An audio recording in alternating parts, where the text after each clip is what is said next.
ক্যাটফুডের পাশে একটু বসতে না বসতেই অমনি ভাগ বসাইতে চলে আসছে। তুই এত স্যাসরা কেন রে পিউ? তুমি প্রাণী কার্নিভোরের ল্যাম্প লেভেলের ক্যাট ফুডটা একা খাবে তা তো হবে না। আমাকে ভাগ না দিয়ে তুমি কিভাবে খাও সেটাই দেখবো আজকে। এতদিন তোরা এই সুপারফুডগুলো একা একা খাইছস, আমি যে একবার আসছি খাইতে। আজকে শুধু আমি একাই খাবো। প্যাকেটটা খুলতে না খুলতে এত সুন্দর ঘ্রাণ। না জানি এর ভিতরে থাকা সুপারফুড দিয়ে বানানো ড্রাই ফ্রুটগুলো কত টেস্টি হবে।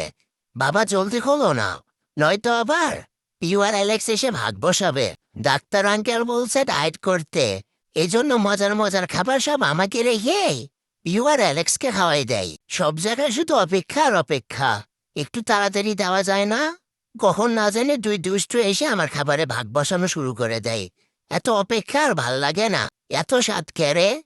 তাই তো বলি, বাবা দরজা লাগিয়ে ভেতরে কি করে।